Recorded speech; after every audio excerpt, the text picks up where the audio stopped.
ፓስተሩ አዶኒና ጃኒ ተጣልተው አይቀሩም እንደገና ይታረቃሉ እኔ በመንፈሴ አይቻለው ይለናል። አዶናይና ጃኒ ሲጋቡ አይቻለው አይ ቲንክ አሁን ተለያይተዋል። መልእክቱ ግምት የሚሆነው አብሮ ባሉ ሰዓት ብናገር ነው። ስለዚህ አራት ልጅ ነው የምትወልዱት ራሷን ሱሳይድ ለማድረግ እንዲስ ሚዲያ ላይ አይመስልም ግን ጠላት እንደዛ አስቦ እየሰራን ያለውና ተመለስ ይላል የሰራዊት ጌታ እግዚአብሔር አዶናይ። ራሱ ፓስተር አዶኒ ለዝናው ሲል እንግሊዝ ሀገር ሄዶ አስጠንቅሏል ወይም አሰርቷል።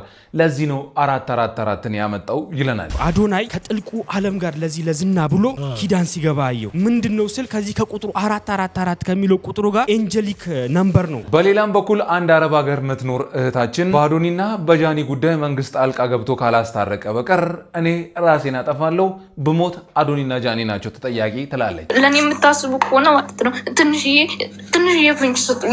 እኔ ከሞትኩኝ ከጃኒና ከአዶናይ ራስ እንዳትወርዱ እነሱ ናቸው የኔ ገዳዮች። አዶኒ ጃኒን ከርቷት ዜማ ከተባለች ዱባይ ከምትኖር ጉብል ጋር የፍቅር ግንኙነት ጀምሯል። ሳያፈቅራትም አልቀረም እየተባለ ይገኛል። ዜማን ወዷታል። አዶናይ ዜማን ወዷታል። ማነው ዜማ ጋይስ? የፍቅር ግንኙነት ጀምሯል። ይሄንን ነገር ደግሞ ለማረጋገጥ ከፈለጋችሁ ማነው ዜማ? እኔና ጃኒ መለያየትን የወሰን ነው። እነዚህ ጉዳዮች ምንድናቸው? መረጃዎቹስ እውነት ናቸው? አዶኒስ በዚህ ጉዳይ ምን አለ? የተለያዩ መረጃዎች በዚህ ሳምንት ወጣ ብለዋል። እናም እኔም ይህን ጉዳይ ሰብሰብ አድርጌ ለእናንተ አምጥቻለሁ። ከዚህ በኋላ በዚህ ጉዳይ የምትወዛገቡ አይመስለኝም። እውነታውን ታገኙታላችሁ። ሰላም ውድ አሞና ቲዩብ ተከታታዮቼ፣ አስተማሪ ታሪኮችን፣ ጠቃሚ መልእክቶችና በሳምንት ውስጥ የተከሰቱ አበይት ጉዳዮችን ማግኘት ከፈለጋችሁ ትክክለኛ ቦታ ነው የመጣችሁት። ስለዚህ ይህን ቪዲዮ ላይክ እና ሼር በማድረግ ጀምሩ። አሞና ቲዩብንም ሰብስክራይብ በማድረግ ቤተሰብ ሁኑ። በቀጣይም እንደዚህ አይነት ሰበር መረጃዎች እንዲመጡላችሁ የደወል ምልክቷን መጫን እንዳትረሱ። 15000 ሰብስክራይበር ስገባ 15000 ብር ሽልማት ለሁላችሁ አዘጋጅቻለሁ። ለ15 ሰው 1000 ብር ሽልማት አዘጋጅቻለሁ። ስለዚህ ካሁኑ ሰብስክራይብ ያደርጋችሁ ቤተሰብ ሁኑ። ይህ 15000 ሰብስክራይበር ስገባ ይህ ሽልማት ወደ እናንተ ይደርሳል ማለት ነው። ወደ መጀመሪያ ጉዳይ ስገባ አዶኒና ጃኒ ተጣልተው አይቀሩም ይታረቃሉ እንደገናም ለትዳር ይበቃሉ ይለናል ፓስተሩ። ይህ ፓስተር ምን ላይ ነው የቀረበው እንዴት ነው ያወራው ካላችሁ ደግሞ ዲቫይን በተባለ ሾው ላይ የዲቫይን ሾው አቅራቢ ወይም ሆስት ሶፎንያስ ሞላልኝ ነው እንግዲህ ይታወቃል። ሶፎንያስ ሞላልኝ የፓስተር ዳዊት ሞላልኝ ወንድም እንደሆነ ይታወቃል እና እሱ የሚያቀርባቸው ሰዎች አንዳንዴ ኮንትሮቨርሻል የሆኑ በጣም አወዛጋቢ ነገር የሚያስነሱ በጣም በቃ ማህበረሰቡ ትንሽ ወጣ ያሉ ከማህበረሰቡ ወጣ ያለ አይነት ፖድካስት ነው የሚያቀርበው። ግን በዚህ ፖድካስት ደግሞ ያው መነጋገሪያ እየሆነ ያለ ጉዳይ ስለተከሰተ እኔም ደግሞ ይህ ጉዳይ እናንተን እንዳያመልጥ ብዬ ነው ወደዚህ ያመጣውላችሁ። በዚህ ፖድካስት ላይ ይህ ሰው ምን ይላል የሚለውን በመጀመሪያ እናድምጠው እስቲ። አዶናይና ጃኒ ሲጋቡ አይቻለው አይ ቲንክ አሁን ተለያይተዋል። መልእክቱ ግምት የሚሆነው አብሮ ባሉ ሰዓት ብናገር ነው። ስለዚህ አራት ልጅ ነው የምትወልዱት። እግዚአብሔር ለአገልግሎት ይፈልጋል።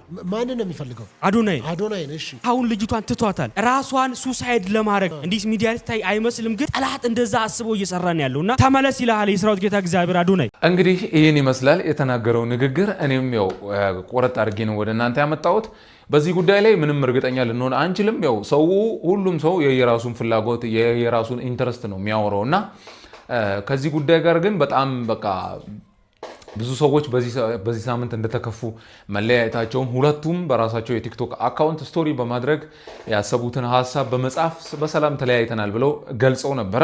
ብዙ ሰዎች ግን ያው እንዲለያዩ የሚፈልጉ ሰዎች አሉ፣ ደግሞም እንዲታረቁ የሚፈልጉ ሰዎች አሉና ያው እንዲታረቁ የሚፈልጉ ሰዎች በጣም በቃ ዊሽ ያደርጋሉ፣ ይመኛሉ፣ አብረው በሆኑ እያሉ ይናገራሉና ይህም ፓስተር ወጥቶ ደግሞ ያው ምኞቱን ይሁን እውነተኛ ከፈጣሪ ቃል ሰምቶ ይሁን የተናገረው የሚታወቅ ነገር የለም፣ ግን አብረው መሆን ይችላሉ ይሆናሉ ይለናል። ከዚህ ጉዳይ ጋር በተያያዘ ግን አንድ በአረብ ሀገር የምትኖር ሴት አዶኒና ጃኒ መለያየታቸውን በሰማች ሰዓት እያለቀሰች ላይቭ ላይ በመግባት ለሁሉም ቴክስት ልኬላቸዋለሁ እኔ በሞት አዶኒና ጃኒ ናቸው ተጠያቂ፣ ህይወቴ ቢያልፍ መንግስት ጣልቃ መግባት አለበት፣ የራሳችሁን ነገር አርጉ፣ እኚህ ሰዎች አንድ ላይ መሆን አለብን ብላ ኦብሰስ ዶና በእነሱ ጉዳይ በጣም አእምሯ ተነክቶ የተናገረችውን ንግግር ላይቭ ላይ አንዴ ስሙና እንመለሳለን ወደ ማብራሪያው።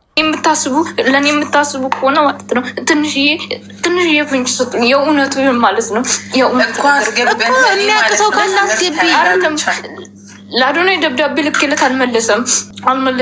ማንም የመለሰ ለእሱም ለሊዛም ለሁሉም ልክ ያለው ኢቭን ለጋሽ ሰለሞን ራሱ ልክ ያለው ግን ማን የመለሰልኝ የለም።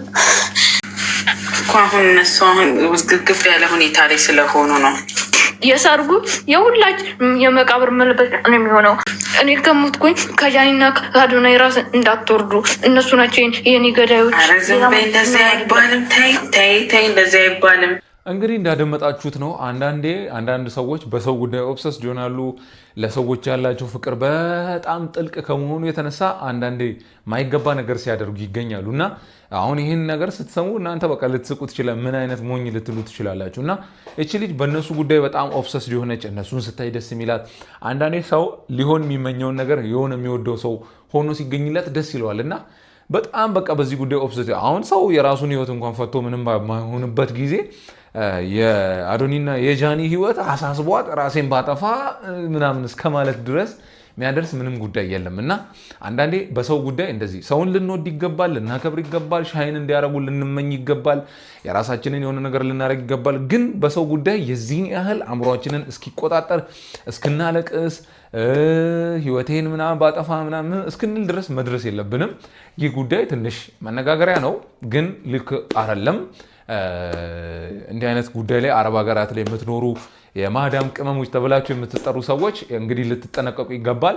ይሄ ጉዳይ ትክክል አይደለም። እንደዚህ መሆን የለባችሁም። በሰው ጉዳይ የዚህን ያህል ድረስ ጠልቃችሁ ልትገቡ አይገባም። በሌላም በኩል ደግሞ በአዶኒና በጃኒ ጉዳይ አንዳንድ ሀሳብ ሲነሱ ነበረ። አዶኒ ጃኒን ከርቷታል። ወደ ሌላ ፍቅረኛ ወይም ዜማ የተባለች ዱባይ ላይ የምትኖር ሴት አፍቅሯል ተብሎም በዚህ ሳምንት እየተነገረ ነበረ።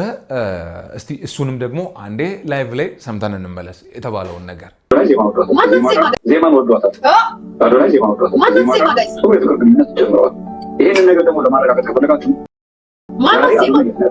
ዱባይ ያለው ከማን ጋር ይገናኝ? ከዜማ ጋር ባይዘዌ ይሄ ወሬ ሲወራ ራሱ ብላክስታር ከነሱ ጋር አብሮ ቁጭ ብሏል ገስት ላይ። በነገራችን ይሄ ወሬ ሲወራ ራሱ ብላክስታር የሚባል ያባ ጨጓሬ ነበረ ገስት ላይ። ይሄ ወሬ ሲወራ አሁን ዜማ ማለት ስለ ዜማ ሁሉ ሲወራ ያወሩ ያለበት ሰዓት ላይ ብላክስታር የሚባለው ገስት ላይ ቁጭ ብሏል። ኪዳነ ምሕረት ነው ጋይስ፣ ፎቶ አለ ውሸት በሚመስላችሁ ነው ገስት ላይ ያው ብላክስታር ውሸቴን እንዳይመስላችሁ ሁላችሁም እንድታዩት ስለምፈልግ ነው ያው አለ። እንግዲህ እንዳደመጣችሁት ነው። እንግዲህ እንዲህ ያወሩ ነበረ። እኔ ደግሞ በዚህ ጉዳይ እውነተኛ መረጃ አለኝ ብዬ ማስበው ቅርብ ከሆኑ ሰዎችም ለእኔ ከማውቃቸውም ሰዎች መረጃ ለማጣራት ሞክሬ ነበረ። ይህ ነገር ፍጹም ውሸትና ሐሰት እንደሆነ ነው የተነገረኝ።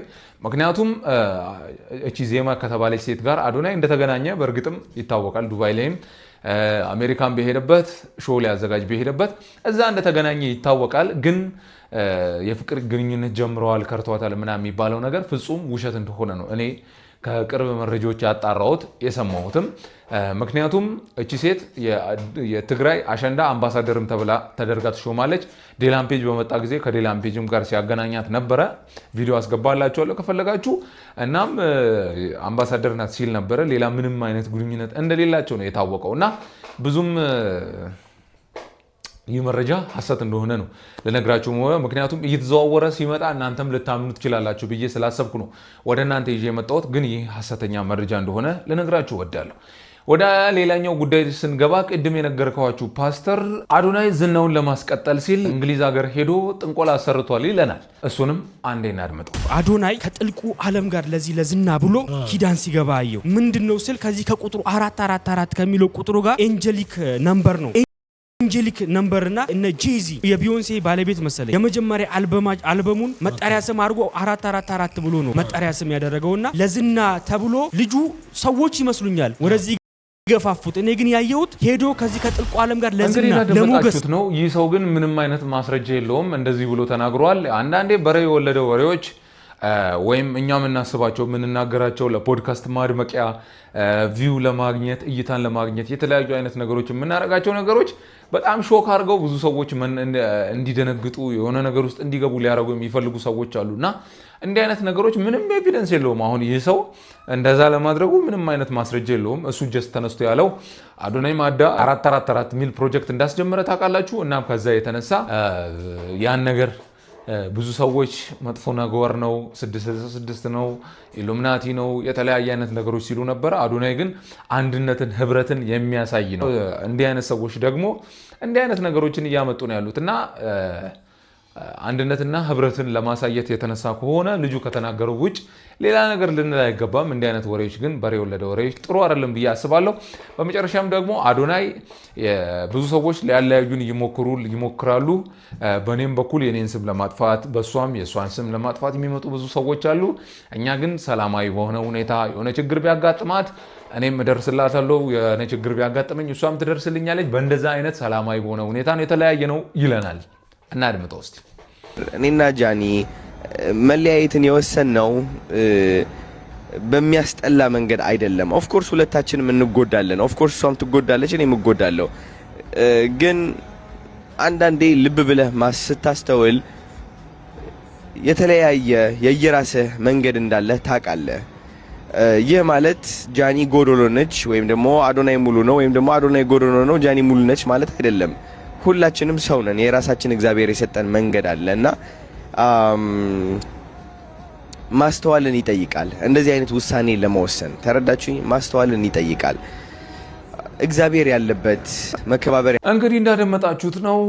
መረጃዎችን ጠራጠራ አድርጌላችኋለሁ ብዬ አስባለሁ። የተለያዩ በሳምንት ውስጥ የተከሰቱ ጉዳዮችን ያቀረብኩላችሁ። በቀጣይ ጊዜ እስክንገናኝ ድረስ እስካሁን ለነበረን ፕሮግራም መልካም ጊዜ እመኛለሁ። ሀሳብ አስተያየቶቻችሁን ኮመንት ላይ ብታጋሩኝ፣ እንዲሰራላችሁ እንዲጠራላችሁ የምትፈልጉትን መረጃ ካለ ብትነግሩኝ አመጣላችኋለሁ። በቀጣይ ጊዜ እስክንገናኝ ድረስ በደህና ቆዩልኝ።